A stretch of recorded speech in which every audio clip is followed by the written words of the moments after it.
The Beaufort County Board of Voter Registration and Elections of Beaufort County Board meeting is called to order this 24th day of January 2024, and the time is 2:02 p.m. Please stand for the Pledge of Allegiance. I pledge allegiance to the flag of the United States of America and to the republic for which it stands, one nation, under God, indivisible, with liberty and justice for all. Thank you. We are now at public comments. If we have anyone for public comments, please come forward and state your name. You have 5 minutes. Okay. I don't see anyone for public comments. We're now next to minutes from the meeting on December the 15th, 2023. Board meeting, December 15th, 2023, canvas hearing. Have everyone had the opportunity to read the minutes that was sent to you by our secretary? If so, I will accept a motion to accept the minutes for the canvas hearing. So moved. Okay. Second. It was moved by Matt Sweeney, second by 3 people. 3 board members, Beverly, Liz, and Don Lucas for the record. Thank you. We are now to committee reports. We will hear from the ad hoc committee, Mr. Matthew Sweeney, and following Mr. Sweeney, we will have Facilities Committee, Mr. Herbert Ford, and a presentation by Mr. Eric Lawson, our CIP Director. Okay, I'll start off. You all in your package should have meeting minutes from January 17th meeting of the ad hoc committee. And also in there is this document, forecasts for November 5, 2024 general election, Beaufort County. Why don't we look at this while I talk, rather than reading through the meeting minutes? Okay. I'll talk about this, which highlights the minutes. So the ad hoc committee on turnout and resource allocation, we met by WebEx on January 17th. That meeting was joined by the committee members and Marie. And just to recap the mission of the ad hoc committee, it's to minimize voter wait times and improve the voter experience on election day, and do so by analyzing data to forecast election day turnout and optimize allocation of resources. Primarily optimization of the allocation of voting machines, but for the meeting last week, we also looked at poll worker resources. An objective of that meeting last week was to look at the new precincts and the best known list of 2024 voting locations in order to forecast turnout by location, to forecast counts of VMDs and calculations of poll workers by location. That data should be helpful for a couple of things. First, the financial year 2025 budget process, because we will need some new equipment. And secondly, to help provide targets for poll worker recruitment overall for Beaufort County and also by region. So if we look at this sheet, this one-page handout, it recaps the assumptions that were made. So it started with the 126 precincts that were effective January 1st.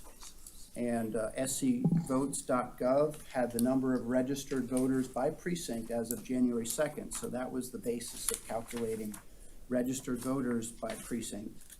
And escalated 4% annualized rate gives us, for the November 2024 election, about 142,000 voters. The other assumptions were 75% overall turnout on election day, 75% overall voter turnout, with 60% of that on election day. And then the indexing of turnout by precincts was just as we discussed last year, pre-split. We also used I think the December 7th estimated voting locations in pooled precincts, a total of 80 of them. I believe that may be increased to 90 locations by the time November rolls around. But adding 10 doesn't make a material difference to these calculations.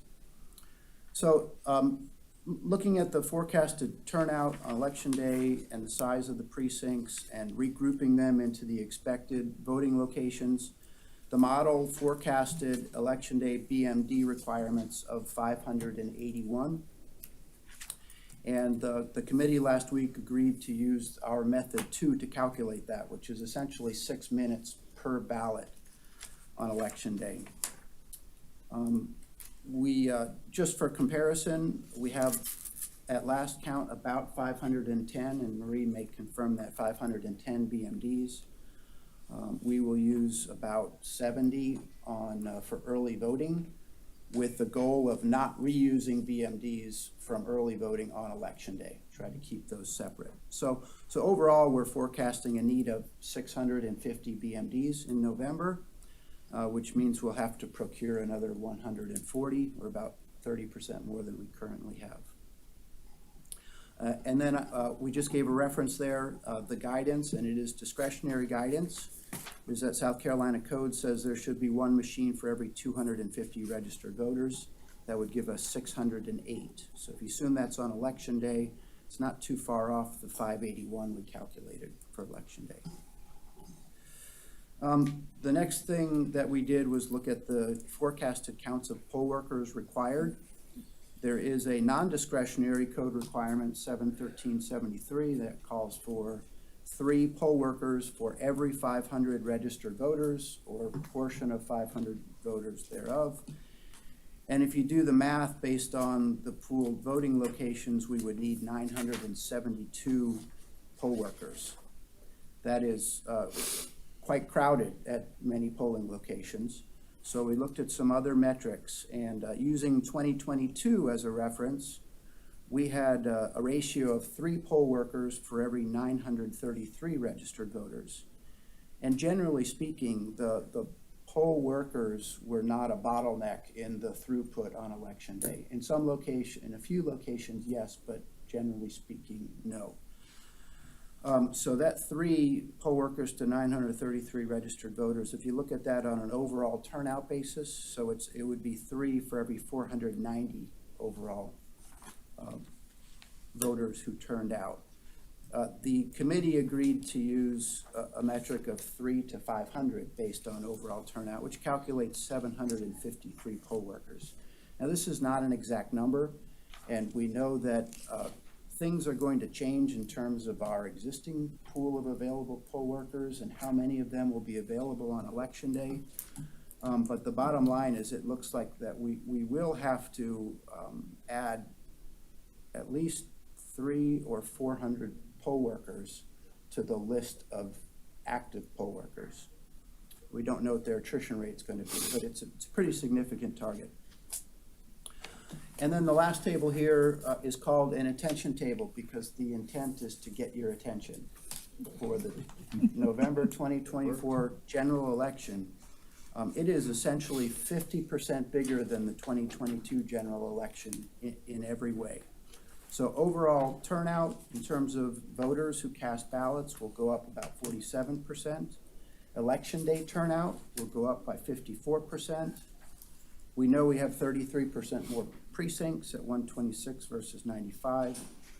Voting locations, at 80, we're plus 43%. If we go up to 90, that's 50% more. So overall, everything is 50% bigger.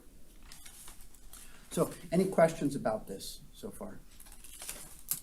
I don't have a question per se, but I am, the comment you made about 130 BMDs needed, I'm assuming Marie will be able to give us some ideas of whether, 2 things, whether we'll be able to purchase those, and whether we have money to budget to purchase those. At some point, I guess when Marie does a report, I'd like for her to address that. That's the only issue that came to mind for me. Now, I have in my notes 140 additional BMDs. Yes. Okay. So, to your point, Mr. Ford, this analysis is not a directive for Marie and staff. This is some guidance, data-driven guidance will be used to justify their procurement requests. I understand that, but if we have deemed this to be, something that is germane to having a successful, election, I think we should consider it very, very closely and make a decision as to whether this is something we want to pursue. We have enough people that are already looking at us being first in the nation, and we have to make sure that we do whatever we can to alleviate that concern that the entire nation has with the spotlight on us as being first in the nation. So any concerns that we can alleviate, I think we should make a concerted effort to do so. So I agree with you, Mr. Ford, and the ad hoc committee agreed that we would recommend to the board that a vote be taken in support of the target of 650 BMDs as our goal for the 2024 general election. And again, that's not a mandate, that's a vote in support of it to support Marie in her analysis and her request process. So based on the committee's recommendation, I would like to make a motion to the board that we vote in support of this target of 650 BMDs. Anybody have a question? Okay, Don, No question, I was seconding his motion. Liz, you got a question?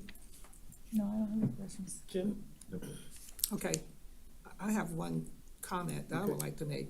As Mr. Ford said, I think before we talk about voting, we need to at least hear Marie's perspective, and then we can still come back and ask for a vote based on what she is saying to us. Now, it is my understanding that this is a vote of support for the committee's report, not that we will be able to achieve it. We're not talking about the methods for achieving it, about any challenges in receiving it. It's just a very thorough analysis of what we need, and I think if we put what we need on the table and we all agree that this is what we need, then we can go forward and work with our director in achieving that Okay. goal. All right? Okay, so you made the motion, Matt, and Don, you second it? Okay, ready for question? All in favor? Say, raise your hands. All right. 1, 2, 3, 4. Okay, unanimously, that's what we will do. Thank you. Okay, the second board action that was recommended by the committee last week was a discussion about recruitment of poll workers. Understanding that we will never have an exact target for recruiting, the recommendation is that we go out and try to recruit 300 to 500 poll workers. And we talk about how we do that from a strategic perspective. And perhaps we don't do that tactically here at this meeting. Perhaps that's an objective for an ad hoc committee. But I think that we need to talk about countywide how we approach the school system, the chambers of commerce, the Rotary clubs, every other philanthropic organization out there to try to recruit poll workers. And if I could speak, I think it would be very strategic for us to maybe sit down and come up with some methods of doing this, and maybe list all of the organizations, both civic and social. We have about 9 sororities and fraternities that have goals for social action and involvement in the political process. And it would be a great idea if we could come up with just a list of all the available entities within the community that we need to target and work with collaboratively. And I think that that may be an approach that we could use to yield more results. Personally, I like the idea of an ad hoc committee. We can get a subgroup together, do exactly what you've talked about. What you just mentioned is something that Matt and I have been talking about for about the last 6 weeks. Identify those civic groups that we think would be beneficial to approach, sit down, have a chat with them and enlist their assistance in recruiting or soliciting poll worker support from their member organizations, their, or the particular members, or whatever contacts they may have out in the community. So if we can cast a wide net, do it from an organized, strategic Yes. perspective, I think it'll yield better results. I agree. Okay, anyone else? Comment from anybody else?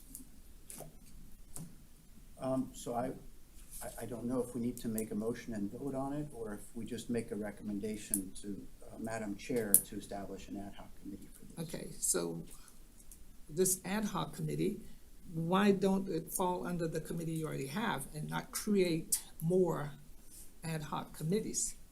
That's just a question, because other than that, we're gonna have lots of ad hoc committees without having people that is gonna be available to sit on these committees. Are you comfortable with that? Matt? Sure, I'm comfortable I'm taking that comfortable on. And I'm a with it. member of the Absolutely. committee, so I Okay. support that. Okay, I support it as well. okay, Okay, so be it. We So you will- got it. We will take that. okay. Okay, All that's right. the end of my report. Thank you. Okay, thank you so very much, Mr. Sweeney, for your report. Now, Mr. Herbert Ford, Facilities Committee. Thank you, Madam Chair. The actual Facilities Committee did not meet, but I took it upon myself to make an inquiry to Marie, because I was concerned about the construction project that's going to impact our current building. As you all know, we have gotten inquiries from a couple of constituents that had concerns about potential vulnerability of our equipment, not necessarily based on facts, but it was purely their position.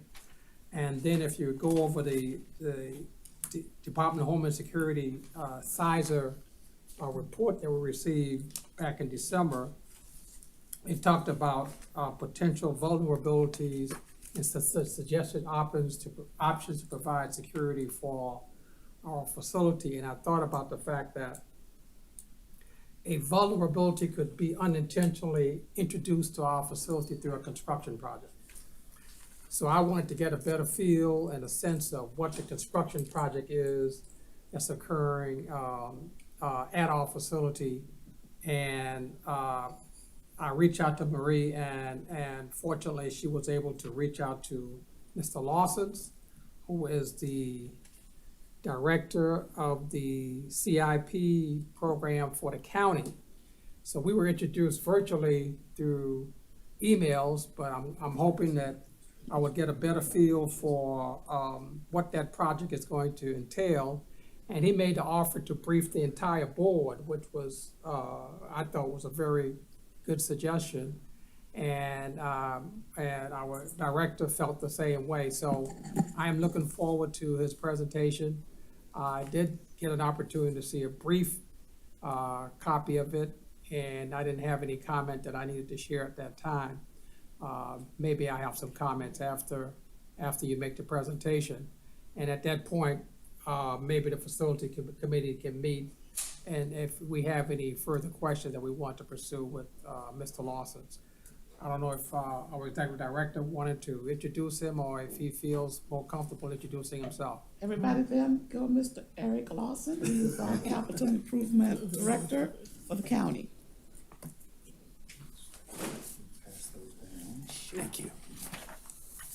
Sir, thank you. Good afternoon, everyone. My name is Eric Larson. I'm the Capital Projects Director for Beaufort County. Within the Capital Projects Department, I also supervise facilities management. Or I'm the supervisor over the Facilities Management Director, I should clarify that. So between Mark Rosenau and myself, we build and maintain the county's facilities, including the building at 15 John Galt. So I'll quickly, and this is quick, talking about brief. This is a very brief presentation. I gave you handouts. The slides are not in the order that you're going to see them on the screen. I kind of printed them out to make a little bit more of a logical sense for you as notes for the project. But I'm just going to quickly go through what we're currently doing at the building, what we've been doing over the last few years, and what has been submitted for improvement for the upcoming fiscal year. So again, as I just said, Facilities Management Department maintains your facility. Toilet backs up, you have an electrical problem, the roof's leaking, you name it, they fix it. That's the Facility Management Department role. Mark Rosenau is our director, and I've given you his contact information within this package. Annually, we request all department heads to come to us and say, these are our capital needs for the next year. We want to remodel our building, expand our building, et cetera. Marie and her staff have done that for the last few years, and as a result of that, we have the current warehouse construction expansion in the back of the building, and the projects I'm going to be mentioning here in a few minutes for the upcoming fiscal year. That is given to my department, Capital Projects. We price out those options. We submit them to the county administrator's executive team. Those get recommended for funding. Council approves the budget, and then we're off to the races to do our job. As an engineer, me and my staff and I will hire the design consultants, hire the construction contractors, and build the projects. So the history of the facility at 15 Galt, it was purchased. This is best available information I got. If you guys know better, I apologize if I'm wrong, but this is our records on the facility. We purchased it in 2015 for $400,000. At that time, there was an assessment threat and vulnerability upgrades for security access, that sort of thing. Cameras were put in place and installed when that building was bought. Since then, we've had 3 renovations to that building. We added on a warehouse to the back for storage of equipment, the voting machines and et cetera. And we did a remodel in 2019 of the building in the front.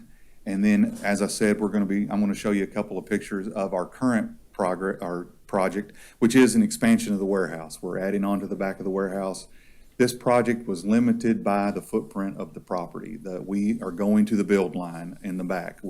So the building is as big as we could possibly get on the site, given the current zoning and the current size of the property.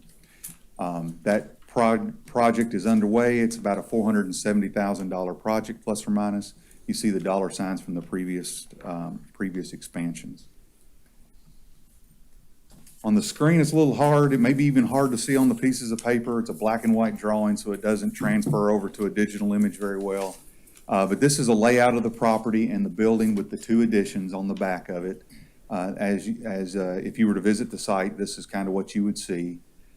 If I zoom in a little bit, I got the footprint, the floor plan of the building. The front end of the building is where the offices and the voters are at. And then you have 2 existing warehouses in the back.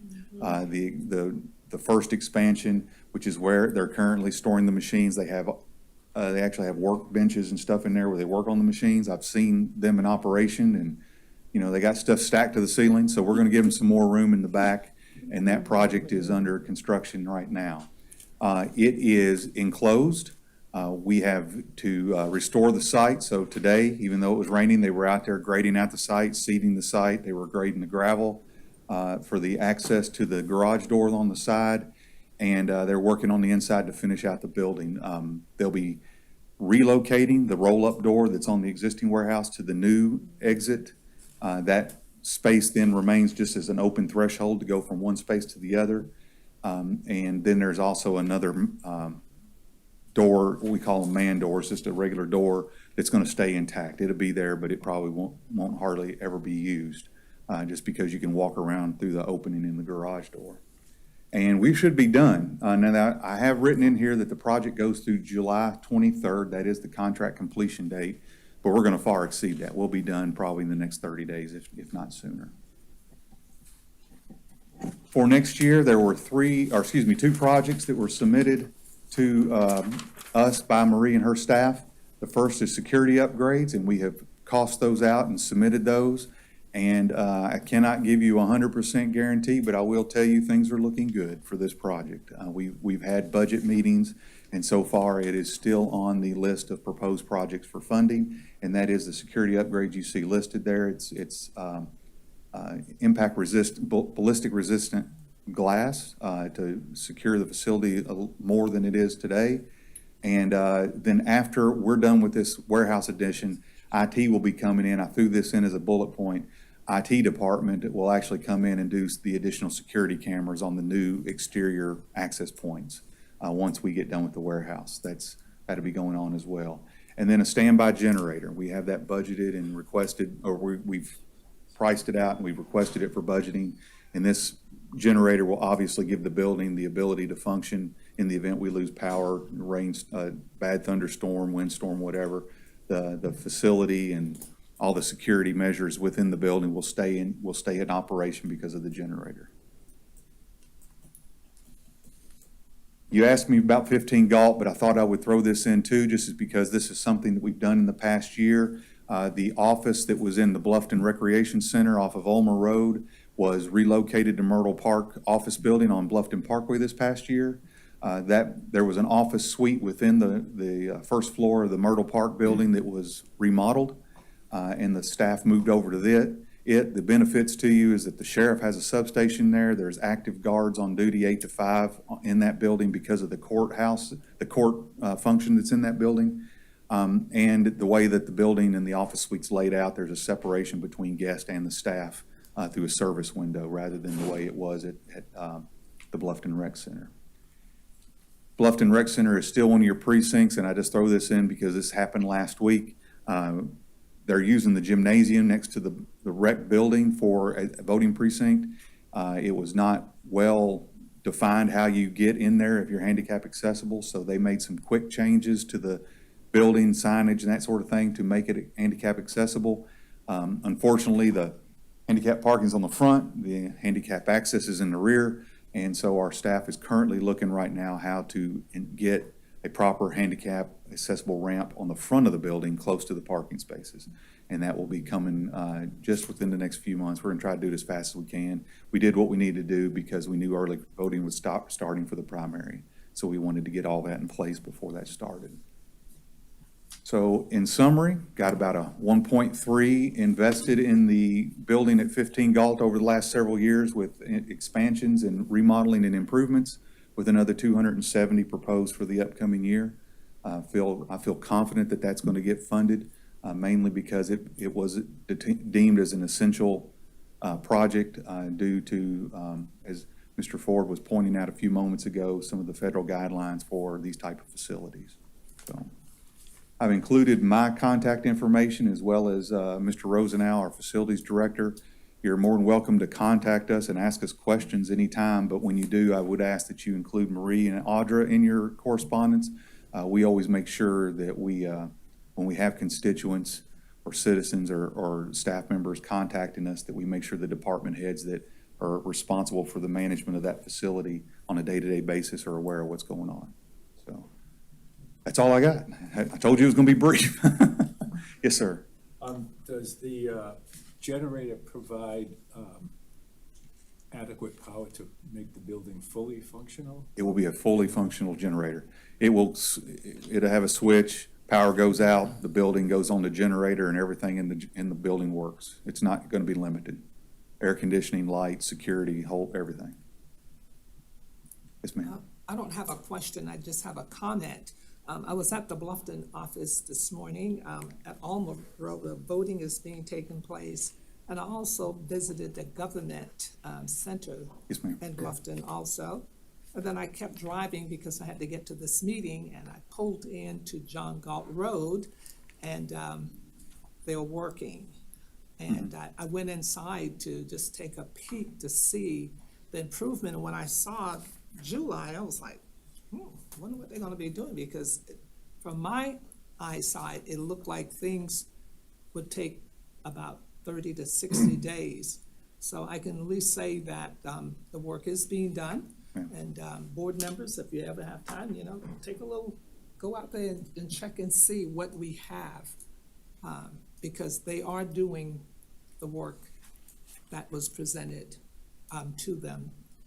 So I thank you. Yeah, And it's almost complete. HVAC's in, and like I said, it's dried in now. They're doing finished grading, and once they move the roll-up door, it's gonna be time for a final inspection. So we're really not that far away from completion. Anybody else have any questions?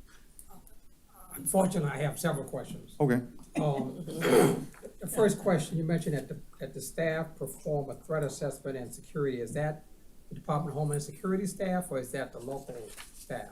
No, well, I'm relying on notes back from 2015. It's my understanding that it was county staff that did that. Marie may be able to speak more to it, but my point is that the building was upfit for security at the time that it was purchased and moved into back in 2015. Okay. Not quite. We got the security upgrade after the renovation project. Oh, okay. And it was just, I think we only had one camera. Okay. So, do you know who did the assessment? Was it your staff? Or No, Homeland Security Homeland did. Security did? Okay. Okay. The second question is regarding the generator. What's the existing situation if there's a power outage?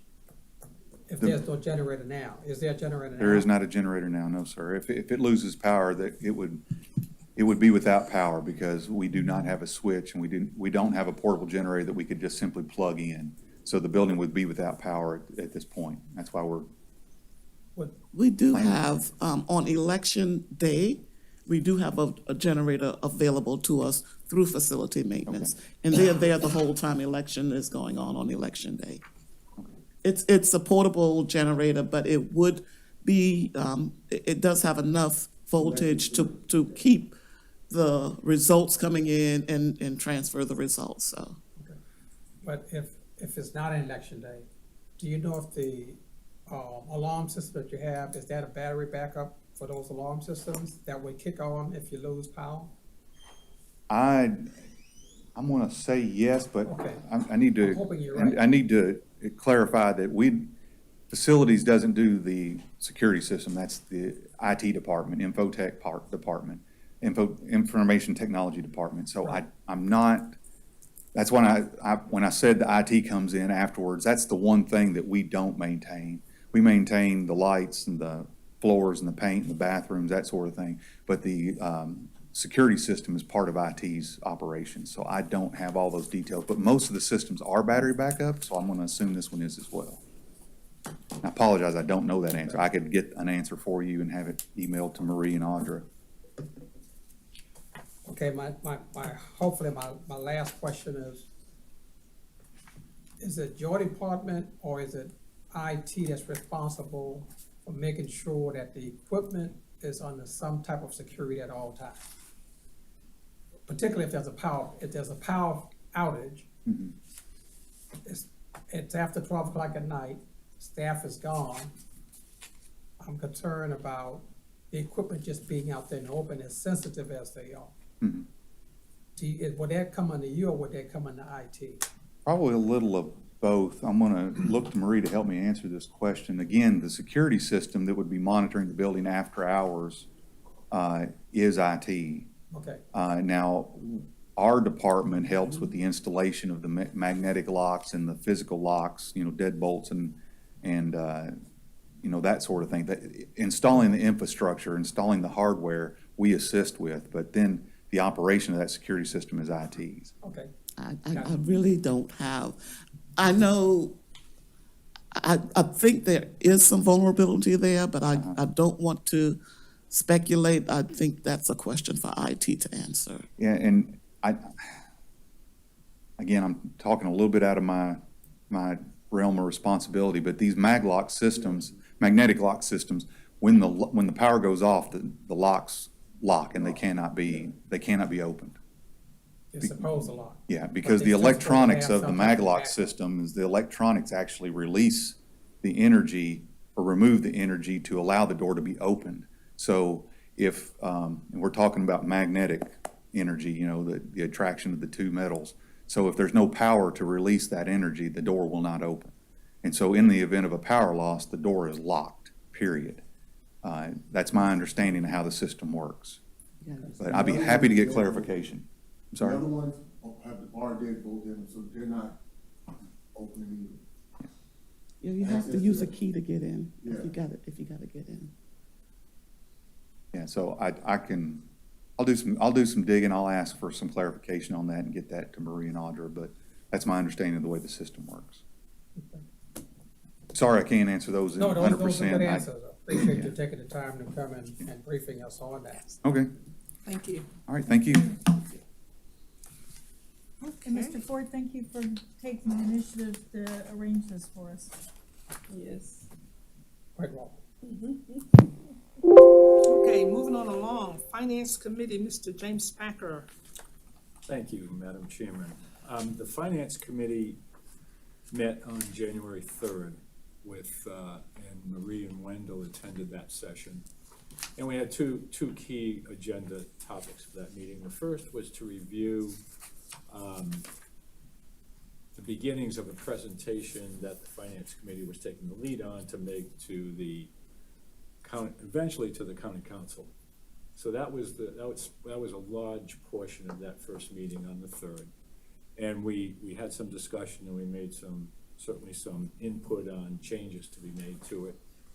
Second part of the meeting was a discussion on the budget process, overall budget process. And Marie shared with us the schedule of how the Beaufort County budget process lays out.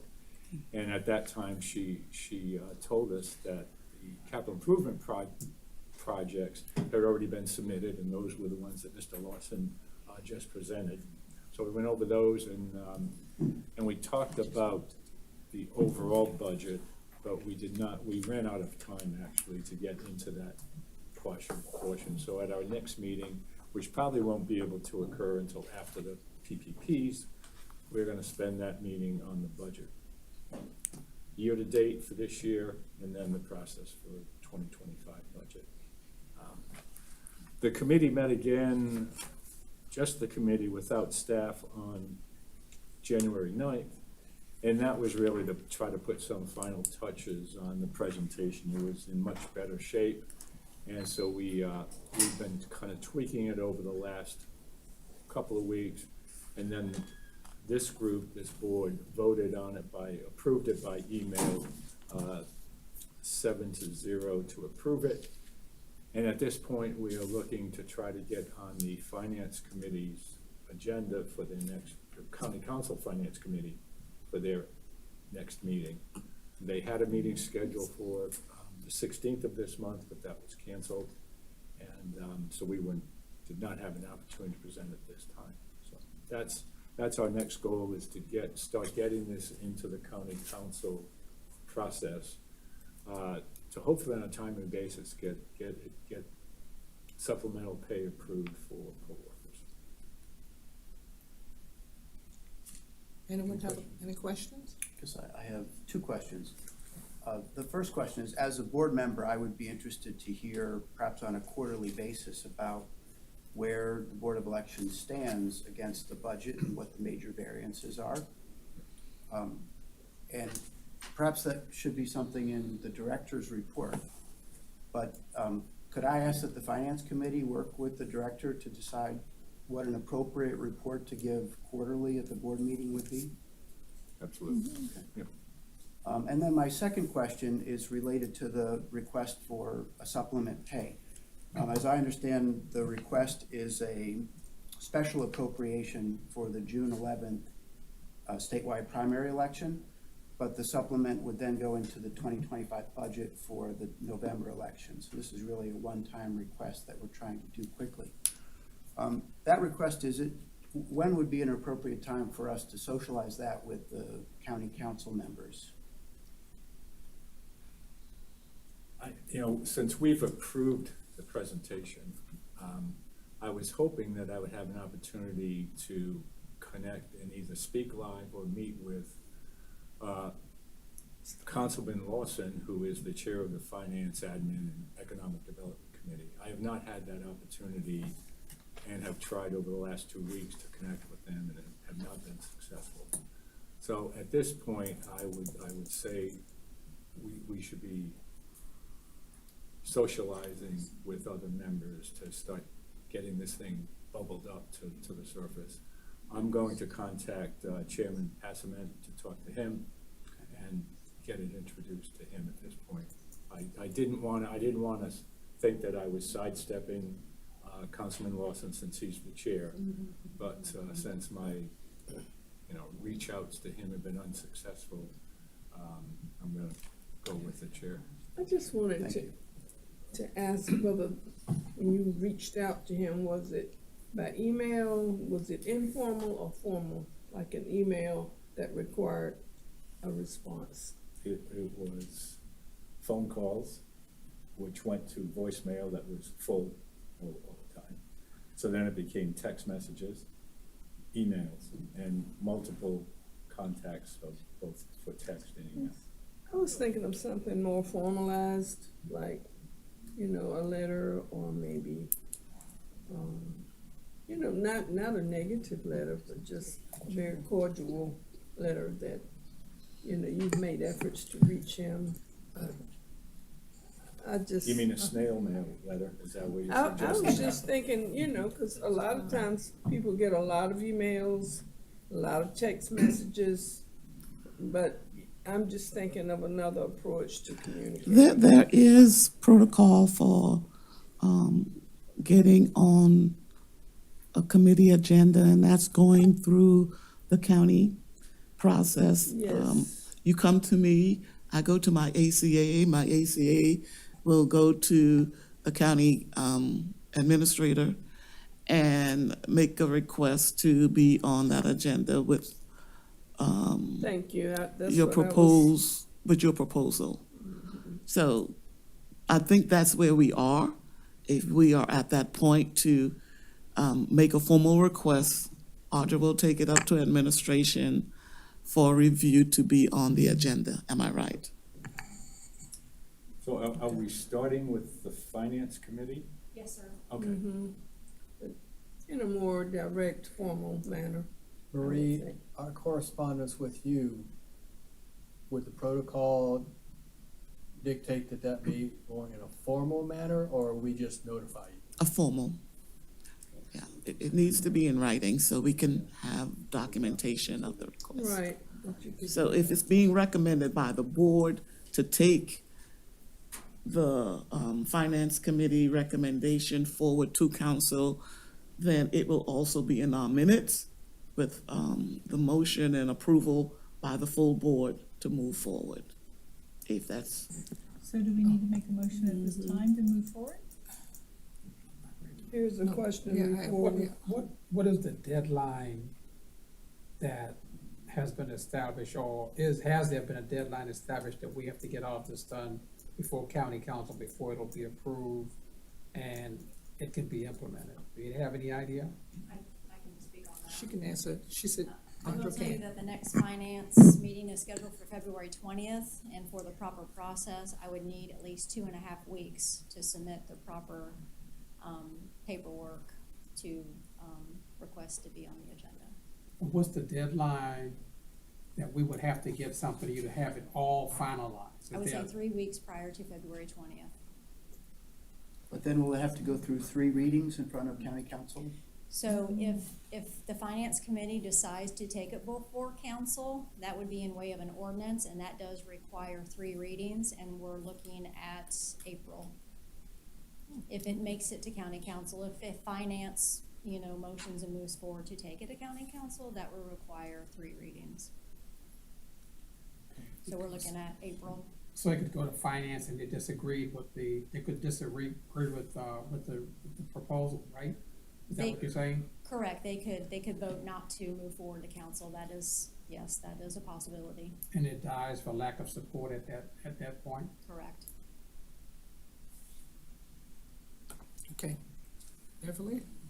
I wanted to move that the board supports the effort for the committee to work with our executive director using the appropriate protocol to establish such, or a meeting, a committee meeting. She said. I don't know whether I I think she said stated we had to this. do a letter first, though. Well, I'm moving that we adopt the position that we go forward using a more formal method of communicating our need to meet with the finance committee. I agree. I think that maybe the motion is more simply that, make a motion that the board approves a formal request to get this on the finance committee agenda. I can Second. second that. Okay, Okay. it's been Moved by Matt and second by Liz, that the board get a formalized letter to Audra so it can get on the agenda with the finance committee. All in favor, say aye. Aye. Aye, okay. And she gave you the date. We gotta have this And- done by the 20th, February 20th. So we're running up close to that deadline if we want to get on the agenda for the 20th, because you said you needed a full 3 weeks, correct? Yes, that would be nice. So, I mean, if it's the 20th, we have to have it done this month. Yep. Yeah, By I just- It shouldn't take that long to write a Making letter. the motion, Well- Just make it quick. be in the minutes. Yeah. Is it just a letter, or is there a packet of paperwork that has to be done in addition? Well, I would recommend the documentation that I have to submit to clerk to council. I mean, it needs to be what you're asking for, so, and I can work with Marie. Done. But We- that's, you know, We have a PowerPoint presentation. okay, Just So attach just do that. the letter. Yeah, correct, yeah. that's all you need. Okay, good. Thank you. Okay, Legislative Affairs Committee, Mr. Matthew Sweeney, and following Matt will be Beverly Dorr, re-presenting. The legislative delegation tried to put together a meeting in December, but were unsuccessful. I know they're trying again. That may happen within a 2-week period of time in Columbia. And they will, at that time, talk about the request we made a few months ago regarding 7-11-110, I think it was. Let's see. 7-7-110, regarding the amendment to allow pooled precincts for other than municipal elections. So other than that, I have nothing to report. Question? I know of several groups that plan to meet with the delegation in Columbia in the spring. Is that something that we have considered doing as well with our request, because they are making requests of the delegation at that time? Or is that necessary? I think it would be helpful if we were there for that meeting. So as soon as we hear about a meeting scheduled, we should discuss as a board whether we go to Columbia and support our request, or hopefully they have the meeting here. But if not, we'll figure out if one or a few of us want to go to Columbia. This is spring in March? Are you referring to Well, I'm something? hoping within the next 2 weeks. Oh, okay, so then it's not spring, okay. All right, thank you. Beverly Dorr, you're up next. The re-precincting committee has no report at this time. Okay, Rules Committee, Elizabeth Johnson. We do have a report. I obtained the most recent, copy of the operations manual, with the comments that had been made, particularly by Mr. Sweeney, and, made the corrections that people recommended. I've sent it out to my committee, which at this point in time is one person. And after that review, I will send it out to the whole board. I do think there are additional changes that need to be made based on some of the items that we have voted on and passed. So it speaks very directly and clearly to the fact that we are responsible for recruiting poll workers for each location, which obviously is no longer the case. So one of the things we're gonna do is look to see that the most recent version still is up to date and current.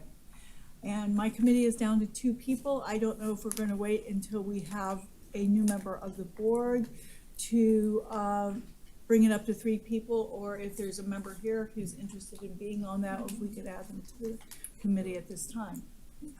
I would recommend that we go ahead and appoint another member now. You wanna be on it? I'll do it. State your name. Volunteer. He's volunteering. Great. Donald Lucas, add Don Lucas. Okay. Anything else? Questions from anyone? Comments? That's it, Liz? That's all. All right. New business. I like this one. All right. It says electing new vice chairperson.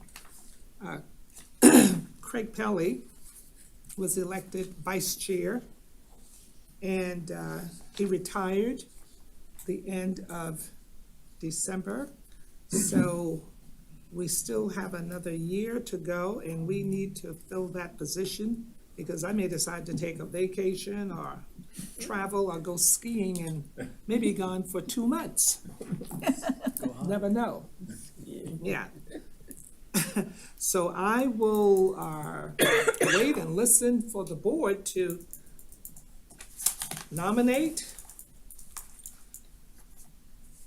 your vice chair. I would like to nominate Mr. Sweeney to fill the remainder of the vacancy for vice chairperson.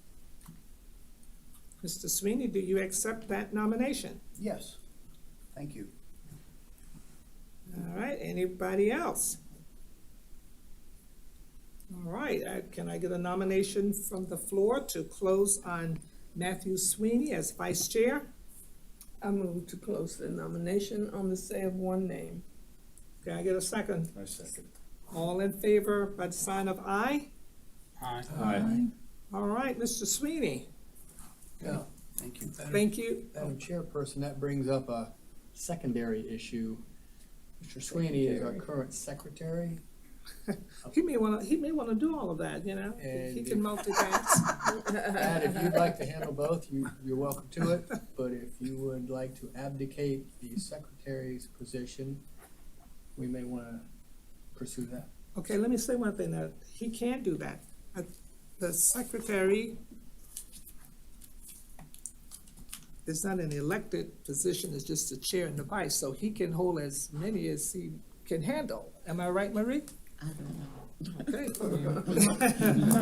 So it's up to you, it's up to him what he wants to do. If he wants to relinquish it, and then someone would have to volunteer and say they would like to be secretary. What is the role of the secretary?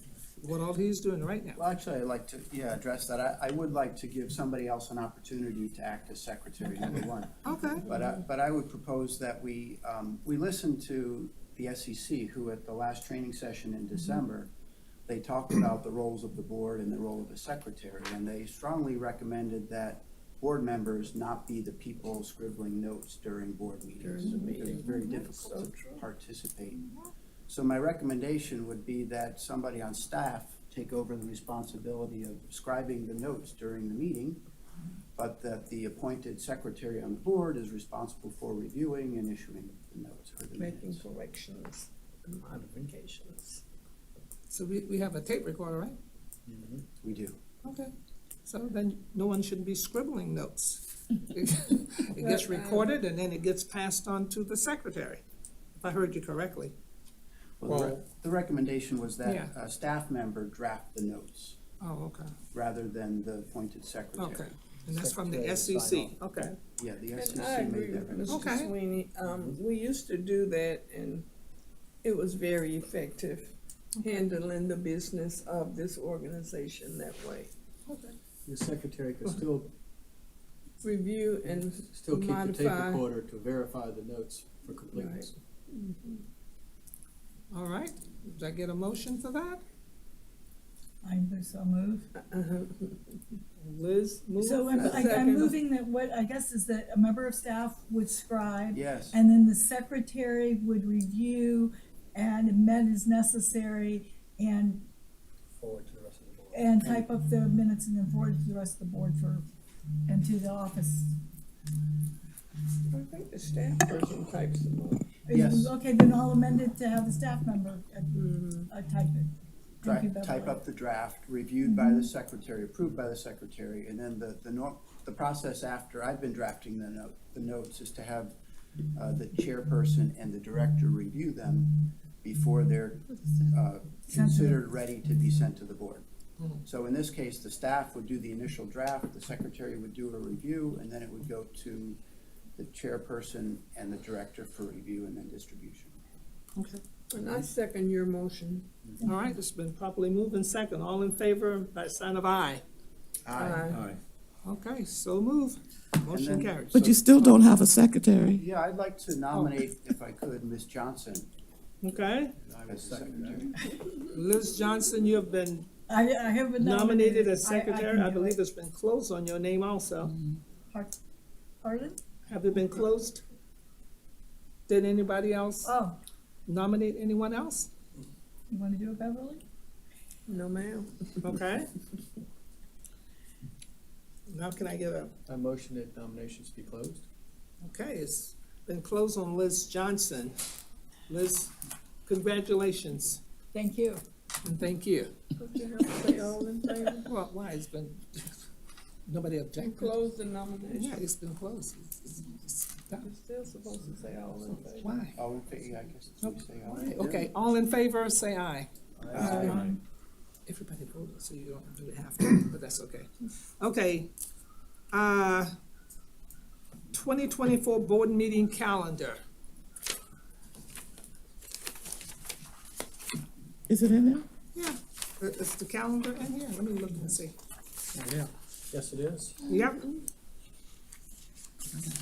And this is the new updated calendar, right?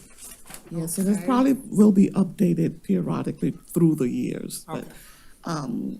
you should have almost all of the pertinent events outlined on that calendar. Jesus. Okay. I have a question. What does CEC stand for? County Election Commission. Like SEC is the State Election Commission. Yeah. CEC is the County Election That's your Commission. other name. That's us. That's just a abbreviation for us. Okay, wasn't that name repealed though in the state law in 2016 or so? That's how they make reference to it. The county office is a The state CEC. refers to the counties as a CEC? Yes. You're not a commission anymore, you are a board. They are the SEC. Yes. Okay. And everybody have that packet?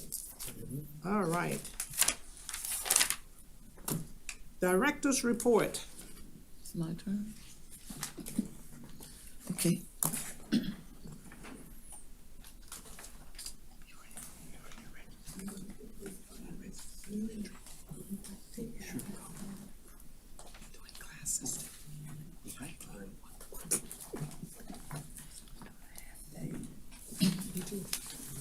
This is a you need one, don't you? No, You do. You don't want one?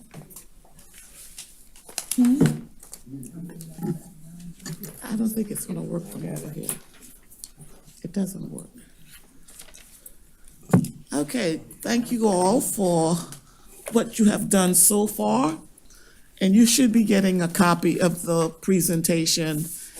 And it's a very large presentation, but I'm not going to go over the legislative updates because it's huge.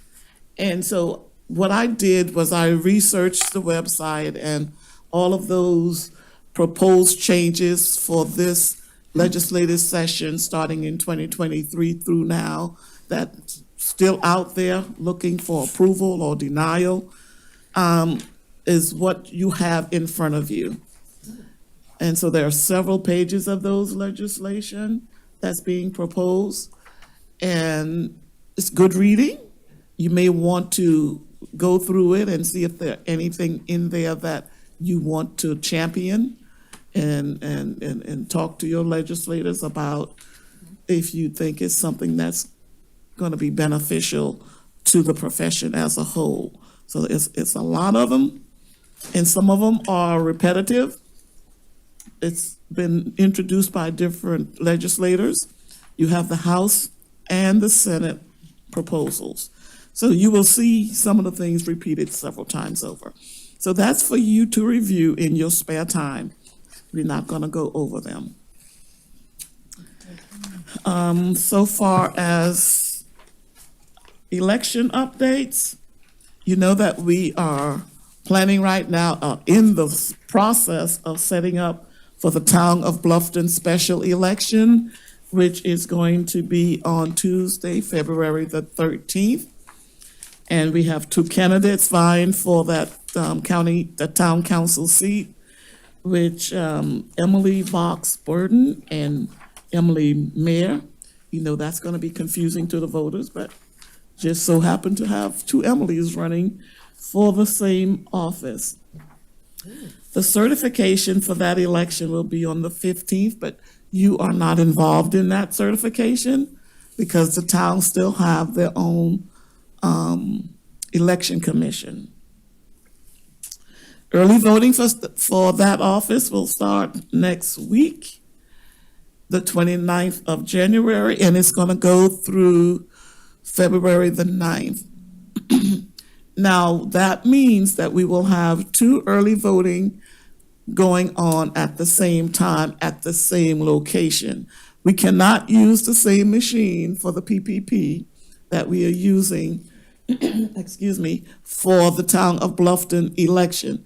So, being that this is the Town of Bluffton election, we will have early voting on one side of the gymnasium for the Town of Bluffton and the PPP for the Republican primary on the other side. So we're going to be, which is not such a bad thing, because when voter comes to vote, if they are in the town and they want to vote in or participate in the town election and they want to vote early, they just walk around the barrier to the next side of the gym to vote. So Maria, there'll be a barrier to separate. We'll have something to separate them, the two areas. And we'll have different workers also as well. Now, the difference is the PPP will start on that Monday for the Republican primary, and it's going to open from 8:30 to 6 o'clock. The Town of Bluffton early voting will start at 8:30, but it will close at 5 o'clock. So the PPP will be open an hour longer than the Town of Bluffton early voting. Hand count will probably take place that Wednesday for the Bluffton election, and what we're trying to get into the mood of always having a hand count audit so that the public can see what's actually going on. And it also helped build confidence when what we are reporting on election night, when we hand count, showing or we choose a particular precinct to do that on, the hand count results are the same as what was reported election night on the election tabulator. So that's one of the processes that we're going to hear a lot about in the next couple of months, being that we have the PPP and hand counts are going to be required for each one of those selection process as well. Maria, I don't recall from when I came in and we came in and observed the last hand count audit, but when you do this, is it a blind hand count, a blind audit? What do you mean blind hand count? That the person who's actually counting the ballots has not seen the results tape, so they don't know what number they're aiming for. Yes, Okay, that's how blind. it's done. Okay, I was just curious. Yes, ma'am. Marie, do you have a list of the Bluffton precincts that are included in the special election?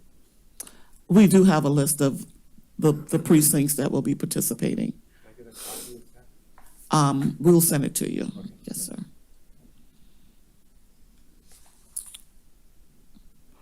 Okay, the deadline to register to vote if you're participating in the Republican primary is the 25th of January, which is not that far away. Is that tomorrow? That's tomorrow. That's tomorrow. All right, and we already talked about when early voting begins for the Republican PPP. The deadline to request an absentee ballot for the Republican PPP will be February the 13th. And you have to remember that requests for absentee ballots are 11 days prior to the election date. So, and that's the last day you can request it, and that is also the last day we can mail out an absentee ballot. Marie, could you just recap the methods that a voter can request an absentee ballot? Yes, sir. There are 3 ways to request an absentee ballot. One is you can come in person to the Bluffton office and or the Beaufort office, or you can call us on the telephone to request that ballot. When you call, we will ask you some pertinent information, of course, your name, your address, and where you want the ballots mailed to. We will ask you to verify the last 4 digits of your social security number along with your date of birth. And the other is to send us a letter by mail.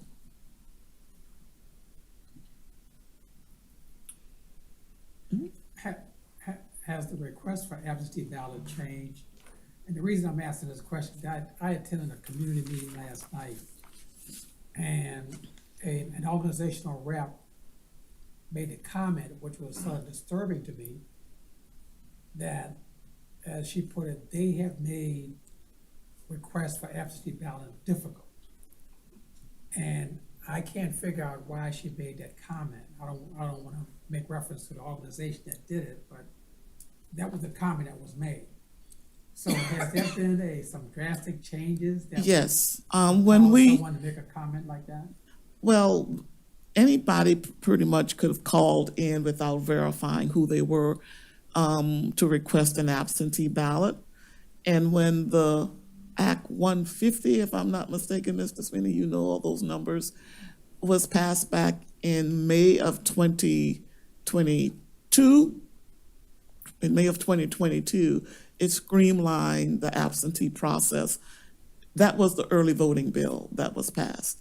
And the absentee process was a part of that because the old way of doing absentee went away. And now you can only have absentee by mail. You cannot do absentee in person.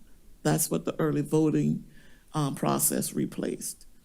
And so, yes, there are only 3 mechanisms in place that you can request an absentee ballot.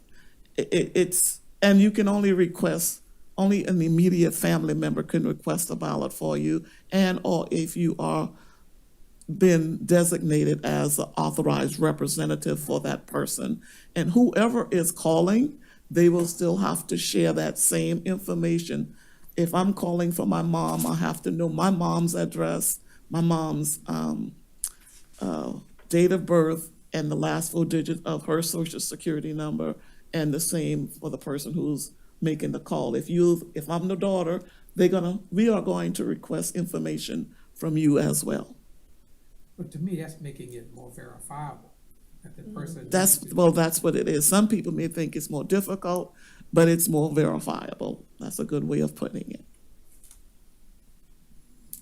Marie, you said the third method would be to send a written request. Yes, sir. Does that have to be US mail or can that be an email? No, US mail. US mail. We no longer can take a request by email. Okay. Okay, we have been very, very busy in the community, which is a good thing. We've been conducting community forums and community meetings. We had one on the 14th of January at the Burton Wells, and these meetings were requested by Councilman Dawson. And so we had one on the 14th, we had one on the 17th with WHHI TV, just getting information out about the upcoming election pretty much is what we are talking about, so people will know that election is going on. I know today it rained, but turnout today was very low. When I left the office, it was very, very low. So I don't know if the rain had something to do with it, but I know also that a lot of folks don't even know that voting is going on. So we still have a job to do to get information out to the voters in our county that they have options to vote. You can vote during the early voting process. Of course, you can always vote on election day, and or you can vote via absentee ballot. We've been to the Bigger State Community Center. We were at a Sun City group last Friday, and we are looking at a Sheldon on the 28th. We will do a local, Beaufort County Local Leadership Group on the 31st, and that's gonna be at City Hall downtown at 2 o'clock. We will be doing 2 forums for District 6, 7, 8, and 9, I believe. On the 5th at the Bluffton Library, and on the 7th at the Bluffton Library. So we've been out there sharing information, making sure people know what the correct processes are, if they're gonna vote in whichever method for, they're gonna be using. Maybe I didn't see it, but is there any plans, are there any plans to go to the St. Helena and the Port Royal communities again this year? No. No. I'm not saying that we are not going, it's that we have not gotten a request. And most of these requests, if you notice, is being done on the weekends or before early voting started. So if anyone from St. Helena is interested, we have sent out information to the local churches on St. Helena and Ladies Island so that they will have that information that's being distributed at the other locations as well. So, but information is out there, it just needs to be, distributed. I mean, people just need to adhere to it. So you said no one from the St. Helena community requested? No one from the community requested a forum or meeting as of to date. Okay. But that doesn't mean they don't have the information. We sent it out to some of the local churches over there. Well, I don't know of any churches that do workshops or disseminate information. No, it's a brochure with all of the pertinent dates and deadline and what they need to do if they are preparing to vote in the upcoming election. Marie? Yes, I ma'am. know you said that the one community meeting had a very low attendance today, possibly because of the rain. How has the attendance been at the other meetings? No, I'm talking about early voting. Today, I think was affected a you're little talking bit about by early the voting, rain yeah. because the turnout was pretty low across the county, not just at our office, but across the county. But at these community meetings that you've been having already in January, has the turnout been good? Yes, we were getting about 30 to 35 people at That's each one of those actually meetings. good. Yeah. Yeah, that's a That's a good number. significant number of people we're reaching then. Uh-huh. I think that's a good turnout for those little communities, yes. Yes. So you have another question? No, that was the question. Oh, I had okay. was, how has the turnout been and how, have you been getting word out? And it sounds like. Yes, it was very good. We had lots of questions. We even recruited some poll workers. And that's the other aspect of the meeting, is for, to, let people know what we are doing and hoping they would help us do it. Good idea. Very good. Thank you. Okay, just for your information, we did move 2 locations for the Democratic pre-PP that's going to take place on the 3rd. We relocated Beaufort 1, 2, and 3 to the USCB Boundary Street Gymnasium, and Chichester 2 and Riverbend will be going to the Okeechobee Elementary School. They will be voting in the gymnasium. They should have received their new voter registration card notifying them of their change. And we will also be going, I'm saying 2, but it's really 3. First Zion Missionary Baptist Church will be hosting the voters from the Rotary because the Rotary was not available for the 3rd of February. So there will be 4 precincts going to the Missionary Baptist Church to replace the Rotary. Now, Rotary will be available for the 13th, which is the special election, and for the 24th. Marie? Who was first? I don't know. Go ahead, Mr. Dark. I just wanted to know if there are any plans to probably locate a larger facility for Love House. I know that's a polling place that is bursting at the seams. And I just don't know what the solution is, because it's in a good location, but the space is just not adequate. And now there are 2 precincts going in there. It wasn't enough space for 1, but then now there are 2 going in there. And please let me know if there's any way that I can help, or the Yes, board ma'am, you can help. If you can help us find someplace. You know, we are all looking for polling locations. That's been our mission for the last 2 years when we introduced the fact that we wanted to reduce the number of people reporting to a location. So we are always looking for additional polling location because we're not sure what's going to happen with the bill that we asking to be approved, where we have multiple precinct at a location, you know, but we know our situations here in Beaufort, that we just don't have a whole lot of places that we can have as a precinct that would host us on election day. But yes, please, if you can find another location, it would be I guess I great. was concerned that it was already overcrowded with 1, and then to put 2 in there, that's, Well, if you look at it from the perspective that they are still the same people, we are not adding more people. They are the same people. It's just split into 2 precincts, but it's the same number of voters reporting to that location. We would like to that's separate. more workers, though. Just a few more, because if we having 5 poll managers pretty much can handle that location. 5, no more than 7. Would it be the facilities committee, or what committee can go over and look at the physical space where those 5 people have to stay for 14 hours? Well, you have to look at Would that be it. the facilities committee, or, I mean, how would I handle that? Well, I think it doesn't, I think that's a moot point. If we can find another location, we will move. But if we have to use it because we don't have another location, what kind of assessment's gonna change our minds? Where are we gonna move them to? I'm just wondering about, space allocation. Does that have anything to do with any safety issues there?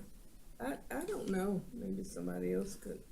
I think the solution, Ms. Beverly, would be to move it to a larger location. So that would be our mission, is to find a larger location to house those people. And we definitely would be happy to, if you could find someplace.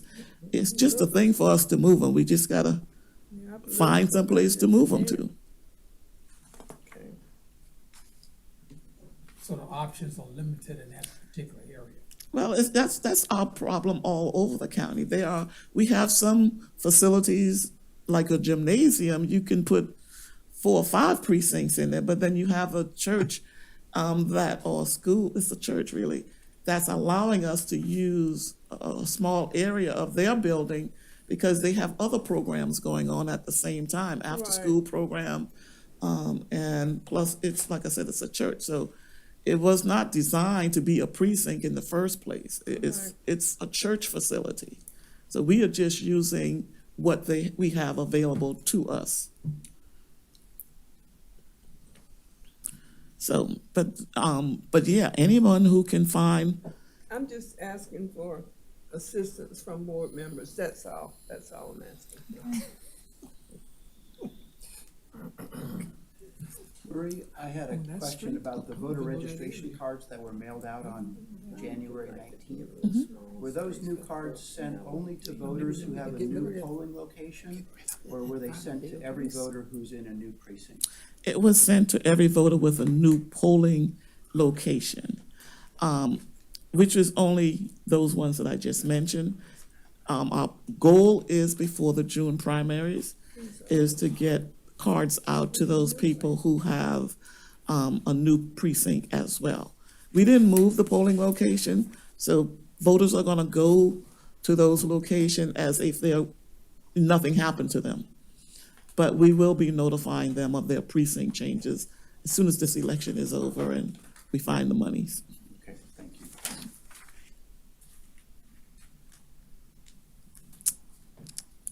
Ms. Marie, I think I heard you correctly. Oh, That First Sign Missionary Baptist Church mhm. on the 3rd only will have precinct 1D, 2A, 2E, and 5E. Right. All right, got it. All right. We were talking about facilities, and thanks to Mr. Sweeney, we have two new locations that's brand new, that's been confirmed for the two new precincts, two of the new precincts we've added on Hilton Head, Long Cove Clubhouse and Wexford Clubhouse. And we also have secured Shell Point Baptist Church, which is on 280, Highway 280 in Beaufort. So, like I said, we are constantly looking and begging and pleading to people that have these facilities to open up their doors, their hearts and their doors, and let us in so that the folks in our community will have good experiences when they go in to vote on election day. Thank you, Matt. Okay. The facility report on this is pretty much have already been gone on by reported on by Mr. Lawson, what they have done to the early voting center over at the Recreation Center and the projects that's going on at our office on John Galt Road. I know some of you are anxious since at the last board meeting, you all voted to turn the poll worker assignments over to staff, and staff will give you a copy or a list of all of your assignments on the 29th, which is next Monday, of your precincts and your polling locations, who's been assigned. Okay, we have approximately 40 students workers that will be assigned with some of our regular poll workers. And I can't tell you off the top of my head where they're going or who's getting who, but staff will be taking care of that and you will be getting that final list. Like I said earlier, that countywide for the 4 days, today is Wednesday, 3 days that we've been open for early voting in the full location, we had less than 400 people total when I left at 2, right before 2.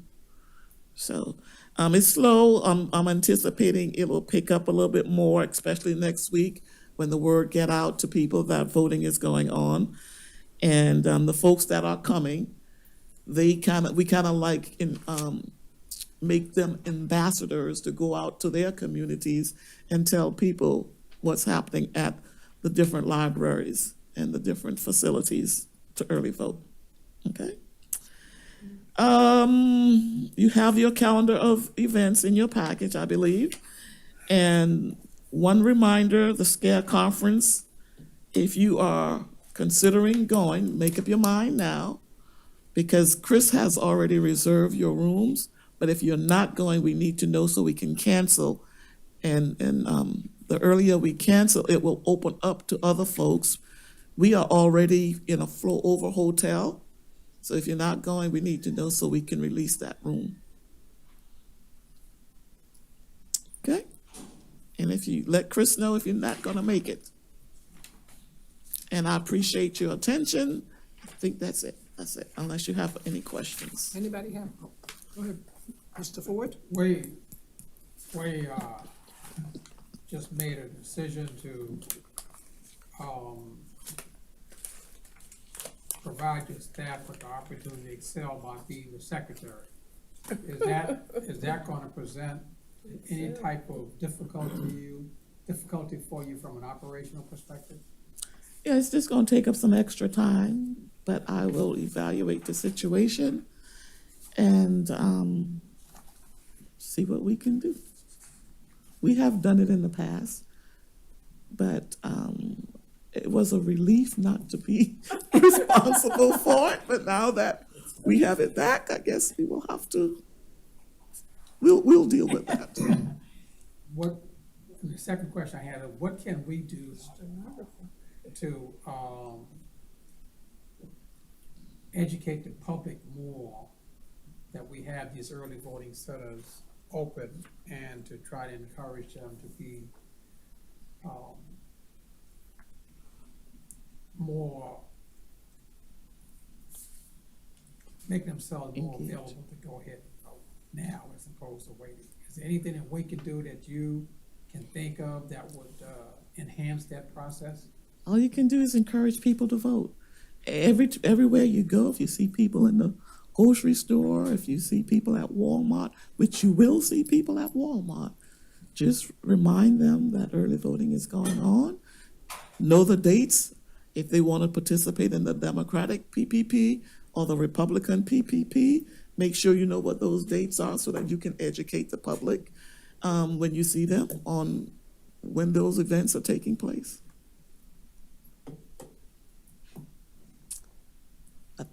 Maria, Okay. I just wanted to go back to our effort to get on the Finance Committee February 20th agenda. Is the letter to Audra gonna come from you, to her? No, I Or is thought it you said coming you from had your us? presentation already.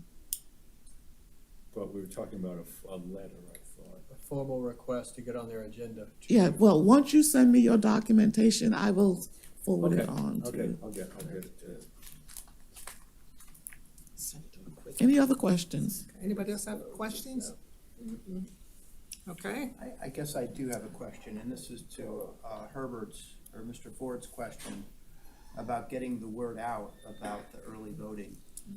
Is there some way that all of the county council people, they have email distribution lists, and of course, the county has an e-blast list that they use. Is there any way that those could be leveraged to get the word out about early voting? Well, we've been working with the county PIO person, and I can't speak on administrative side, but I know our PIO for the county's been helping us spread the news. It's been on Facebook. I don't know what else. County council members are asking for forums. We are helping us recruit poll workers. So I don't know the magic formula. Is there prepared already a one-page flyer that talks about the early voting? Yes. Is that something that perhaps Madam Chair could send to Chairman Passman and ask him? I gave to him one at distribute the to- meeting that he was at last week. You gave him one with a request to ask council people? No, I didn't to- send him a request, but he's got the information. Yeah, maybe we ought to be specific and ask him to ask the council members to use their email list to distribute. Is that how they can do that? Is there go ahead. any way we could do a public service announcement in the newspapers? They will charge us for something like that. The newspapers are not as friendly as they used to be. They used to have a section of community announcements. No, I know. They don't do that anymore. Anything we send them, they pretty much charge us. They'll do a one-liner or a two-liner, but if you give them too much information, they're gonna charge you. Now, we've been, like I said, we've been to WHHI every evening on the local news station. Yeah, I've seen I that. mean, there's stuff that we sent them that they are publicizing almost every day. There's a story about it. I've The seen stuff on newspaper- WTOC Yeah, me too. before. WTOC has announced things about our board before.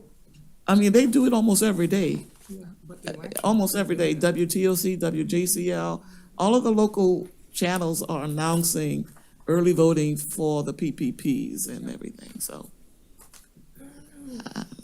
I think it's just the voters are not fired up yet. The closer we get to the November election, people will get a little bit more exciting. I don't think the presidential preference primaries is exciting a lot of people yet. And I can just add something. What I noticed in the last election we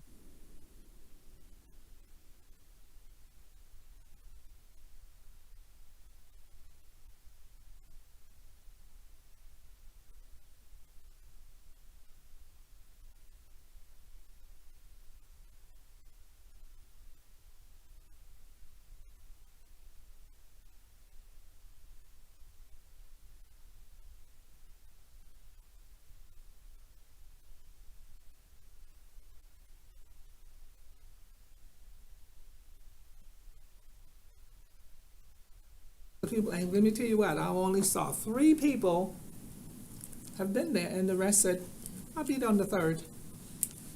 So, yeah, and as far as the island packet, a lot of folks ain't gonna pay $3 or $3.50 to get the paper. That's true.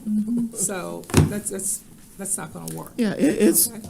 Yeah, some people will only vote on election day, Right. so. yeah. They just don't want to do it. All right, anybody else before we come to closing comments?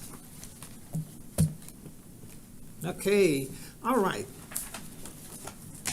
My closing comments is that I would like to thank all of my board members for presenting today.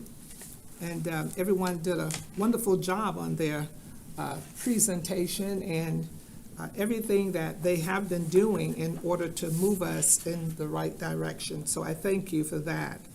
I also thank staff for the job that they're doing, getting the voters, the poll workers ready. The briefing, I have already attended my briefing, and I hope all of the board members have attended the briefing. And I hope everybody is ready with their sleeves rolled up on February the 3rd and moving forward to assist in whatever way they can. Madam Don- Chair, Huh? I didn't mean to interrupt, but you mentioned briefing, and the last briefing we had was on this past Saturday.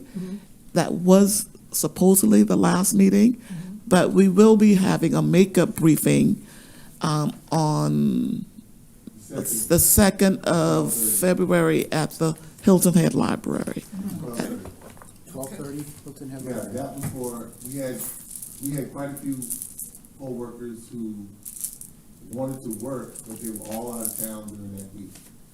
And so this was an opportunity, there were some that had not either missed a call or missed an email, that were normal workers, and we thought that they didn't want to work, and they were approaching us, so we offered them this opportunity, and then we want to plug them in.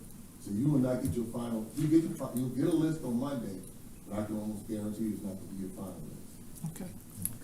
The second at 12:30? Second at 12:30, Hilton Head Library, after distribution. Okay, go ahead. May I ask a question during your closing comments? My question is, how will we cover Mr. Pelly's voting locations? Well, I was gonna, that's next. Oh, that's on your list, okay. Don't steal my thunder. No, no. You're all over. Don't steal our thunder, right, Don? not saying Okay. anything. Don and I, we're gonna tag team that. Don is gonna be leaving Hilton Head, and on his way coming to Beaufort, he's going to be stopping into Sun City, which have several precincts that is located there. I mean, one polling, it's only one polling location. And then he's gonna travel on down 170, am I correct? And he will visit those polling locations with the precincts. I am going to give him several of my business cards, and once he gets to his station here in Beaufort, then I am going to pick up, because I don't know who's going to be in my polling locations, but I have faith and trust that they're going to be on the ball. Okay? And they may not need me as much, but I'm going to rotate between Moss Creek, Bluffton, Rose Hill, and right on into Sun City, and then onto 170. And the lead clerk they'll contact me if they need any assistance, but I will be checking on them. And we will do that until we get someone in that location that will be handling Sun City. Okay? Okay, thank you. All both. right. The other thing is too, and I Another hope, question. oh, I'm sorry, a question, I'm sorry, go ahead. Do you have any idea as to when that position will be permanently filled? No, because it's gonna be up to our legislative to go over that sometime when they meet. I guess they're gonna meet in March in Bluffton at the Government Center there on Buckwalter. Hopefully And- they'll meet sooner than that. Yeah, well, Perhaps in yeah. Columbia. Hopefully. Well, whenever they meet, you know, if we can be there, whoever can get to go, make sure you show up if you're not working or have anything to do. And then after that process, it still have to go to the Secretary of State and from there to the governor. That's the process. So it could be May, June, who knows? Hopefully earlier. Yeah, but I know it will be before November. But it takes about 2 or 3 months after. I mean, that's how it happened with me. So, but we got it covered, right, Don? Right. Yeah, okay. And the other thing is too, as Marie and Wendell mentioned, that we're going to get our list. When we get the list, if we see someone on that list that used to be there and is someplace else, let's not get upset because we assigned them the job to do, to place the workers. Okay, if I see that I had someone at one of my polling locations and they've been moved to another polling location, we don't need to get upset.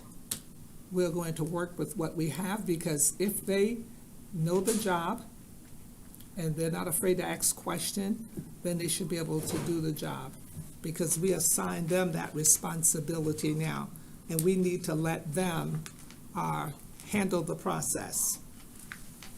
As much as I like to want to be involved in things, I've had to bite my finger from calling to say, you know, when am I going to get the list and who am I getting? At this point, it doesn't matter who I get, as long as they are willing to do the work and do it right and correct.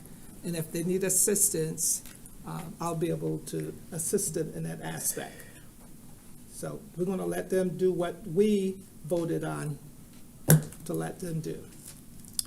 Okay. This is going to be a busy year for elections. We're going to be busy, especially next month. 3 elections in a row. 3. So I'm going to be going to bed at 5 o'clock. So if I don't answer my phone, don't get angry. No, I'm serious, because it's going to be busy. Even that Bluffton special election for the town council, that will be busy, because Emily is a well-known person. Her father is Robert Spock, so they're going to be a big turnout. So we're going to be busy. Marie have already talked about the registration for the retreat, and let us make sure we file our ethics form on time, and if you need assistance or anything, you know, call Chris, or either call the number. You gotta call the Ethics Call Commission. the Ethics Department in order to make sure you have your form filled out and get to them on time, because you don't want to get hit with a penalty. Okay? Next board meeting is to be scheduled and is to be determined. Well, we normally meet in February, and this is just my take on it. I'm only one person with one vote. We're going to be very busy the whole month of February. February only have 29 days, and if you look at your calendars that you have in front of you, It's on the calendar for the 28th. we're going to be busy. We're going to be busy. Our normal meeting date, I think, is the 28th. And I think the 28th is the day that we will be conducting the hand count audit. Yeah. And, of course, the canvas will be on that Thursday. And so if y'all want to meet after the canvas, or if y'all want to just bypass February and see you in March. I Didn't think we meet since after we're the there for the canvas in canvas, December? we should have. How long is it going to last? Well, are we going to be doing the, The camera's on the 29th. that's for the, The Republican Republican? PDP, so we could do a board meeting right Well, after that.